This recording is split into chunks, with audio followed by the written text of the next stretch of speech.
من هو الله الذي لا إله إلا هو. السلام علیکم. جیسا کہ آپ کو معلوم ہے کہ اس وقت میں ایک ایسے سفر پہ ہوں جو ہر مسلمان کی خواہش ہوتی ہے سب سے بڑی کہ ہم بھی وہاں جائیں. ہم ایک لمبا سفر طے کرنے کے بعد جو ہے ریاض وغیرہ سارے شہر سعودی عرب کے ہونے کے بعد وادی محرم میقات جو ہے جو طائف کے شہر میں واقع ہے وہاں پہنچے. تقریباً اس وقت 4 کا ٹائم تھا تو وہاں سے کچھ پہلے شاپنگ کے لیے انہوں نے روکا کہ کوئی احرام خریدنا چاہے وہ لے. اس کے آگے مسجد تھی میقات کی. پھر ہم میقات جو ہے وادی محرم وہاں گئے, وہاں جا کے نہائے دھوئے, اس کے بعد جو ہے وضو کر کے پھر احرام باندھا مسجد میں گئے. اندر مسجد تھی, بہت ہی خوبصورت مسجد تھی اور بہت بڑی مسجد تھی. وہاں جا کے نوافل ادا کیے, نماز پڑھی ساری, اور اللہ تعالیٰ سے جو ہے ہر چیز کی دعا مانگی, شکر ادا کیا کہ یہاں تک پہنچایا. اس کے بعد احرام باندھ کے پھر ہم باہر آئے اور گاڑی میں بیٹھ کے جو ہے اپنے سفر کی طرف آگے روانہ ہوئے مکہ کی طرف, کیونکہ مکہ 3-4 گھنٹے کا رستہ ہے وہاں سے. لیکن پورے راستے بس ہم لوگ جو ہے پڑھتے ہوئے ہی گئے, اللہ کا درود, اللہ اکبر اور تلبیہ وغیرہ سب پڑھتے ہوئے جا رہے تھے کہ اللہ تعالیٰ جو ہے ہر چیز سے بچائے ہم لوگ کو اور ساتھ خیریت کے پہنچائے. مکہ پہنچ کے ایک دل کی جو کیفیت ہوتی ہے وہ سب کو پتہ ہے جو وہاں گئے ہیں کہ وہاں پہنچ کے آپ کی دل کی کیسی حالت ہوتی ہے کہ خاص طور پہ پہلی نظر جب آپ خانہ کعبہ پہ ڈالتے ہیں اس وقت کی دعا قبول ہوتی ہے. ہر کوئی کہتا ہے, اللہ تعالیٰ بھی فرماتے ہیں. تو ہم لوگ خیر عمرہ ادا سٹارٹ کیا ہم نے عمرہ کرنا. تقریباً یہ 9 بجے کا ٹائم تھا اور عمرہ کرنے میں ظاہر ہے تھوڑی چیزیں ہوتی ہیں, ہر چیز عمرہ. اس کے بعد جو ہے صفا مروہ ہوا ہر چیز, تو طواف وغیرہ ساری چیزیں ہو کے تقریباً ہم لوگ کو جو ہے اس میں 1.5-2 گھنٹہ لگا ہوگا. تو خیر بہت انجوائے کیا, بہت اچھا لگا.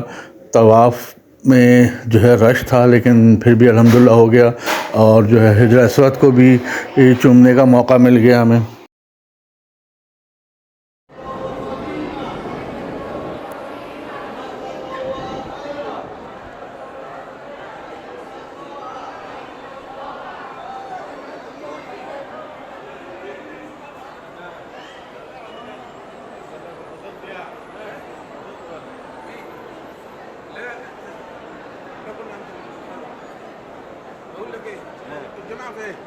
الجماعة علي اللي كان معايا محمد تحية الشيخ مالك سعيد خلص يعني خلاص علي كده صار.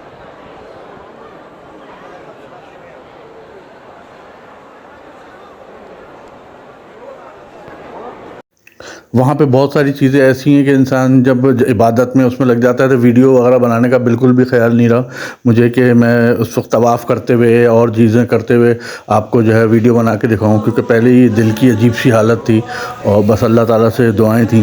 تو اس وجہ سے طواف وغیرہ میں نے کوئی بھی ویڈیو وغیرہ کوئی نہیں بنائی. پھر جب صفا مروہ پہ آئے ہم لوگ تو تھوڑی سی میں نے یہ ویڈیو آپ لوگوں کے لیے بنائی ہے کہ صفا مروہ پہ ذرا چلتے ہوئے لوگ نظر آ رہے ہیں آتے جاتے اللہ کا نام لیتے ہوئے. البارئ المصور الغفار القهار الوهاب الرزاق الفتاح العليم القابض الباسط الخافض الرافع المعز. طواف وغیرہ سے فارغ ہو کے ساری نمازیں وغیرہ پڑھ کے ہر چیز تھوڑا سا بیٹھے, ہم بیٹھ کے دعائیں مانگی اللہ کے حضور گڑ گڑا کے, اور اللہ تعالیٰ سے اپنی ساری گناہوں کی ہر ایک کے لیے جتنے لوگوں نے مجھ سے دعاؤں کے لیے کہا تھا خاص طور پہ ان سب کے لیے بھی سب کی دعائیں کی گئیں کہ اللہ تعالیٰ نے ساتھ خیریت کے یہاں پہنچایا اور اس قابل کیا کہ ہم یہاں تک آ سکے, اور اللہ نے اپنا گھر دکھایا ہمیں. تو ایک بہت ہی ایک روح پرور منظر جو ہوتا ہے وہ تھا, اور یہ جرنی بہت ہی زیادہ ایک روح پرور کہتے ہیں جس میں بہت ہی ایک دل پہ لگنے والی ہوتی ہیں وہ ہوتی. تو خیر بہت اچھا لگا. عمرہ وغیرہ یہ کمپلیٹ یہ ہوا ہمارا, طواف وغیرہ صحیح ہو گئی ساری چیزیں کرنے کے بعد.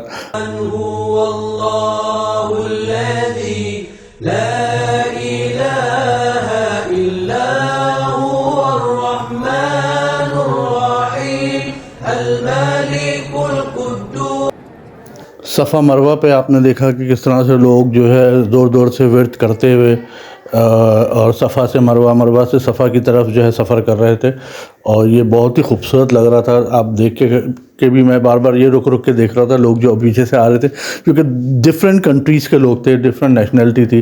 خاص طور پہ صفا مروہ کے پہاڑ جو ہے اس پہ جیل لگا کے رکھ دیا، اس پہ آپ کھڑے ہو کے بیٹھ کے دعائیں مانگ سکتے ہیں. اور آخر میں سب سے پہل جو ایک رکن ہے وہ ہے بال منڈوانا. یہ بہت ہی ظاہر ہے ایک قربانی ہی اپنے بالوں کی دی جاتی ہے. یہ بھی اللہ تعالیٰ کہتا ہے قربان کرو، کیونکہ انسان کی پرسنالٹی اس کے بالوں سے نظر آتی ہے. لیکن پھر بھی انسان جو ہے وہاں جا کے اپنا بال کٹوا دیتا ہے، گنجا ہو جاتا ہے. تو یہ بھی اللہ تعالیٰ کی ایک بہت بڑی ہمارے لیے رکھی ہے کہ اللہ نے ہمیں یہ سب کرنے کا بھی توفیق عطا کی. اس کے بعد کی جو ہے میں آپ کو انشاءاللہ نیکسٹ ویڈیو میں بتاؤں گا ہم نے دوسرا عمرہ کیسے کیا، کیونکہ بہت زیادہ تھک گئے تھے، بہت زیادہ، کیونکہ اتنی لمبی جرنی تھی تقریباً 30-40 گھنٹے کی، اور مسلسل بس ہم لوگ بس میں اور ادھر سے ادھر ہی چل رہے تھے. تو اینڈ آف دی عمرہ جو ہے اتنے زیادہ تھک گئے تھے کہ بس یہ ہوا کہ اب ہوٹل پہنچ کے تھوڑا سا آرام کریں، کیونکہ احرام کی حالت میں آپ کو پتہ ہے نہ انسان کچھ کر سکتا ہے نہ کچھ. تو اس کی وجہ سے احرام بھی اتارنا تھا نہا دھو کے. انشاءاللہ نیکسٹ ویڈیو آپ کو پھر بتاؤں انشاءاللہ تعالیٰ. اپنا بہت خیال رکھیں. اللہ حافظ. السلام علیکم. القيوم الواجد الماجد الواحد الصمد القادر المقتدر المقدم المؤخر الأول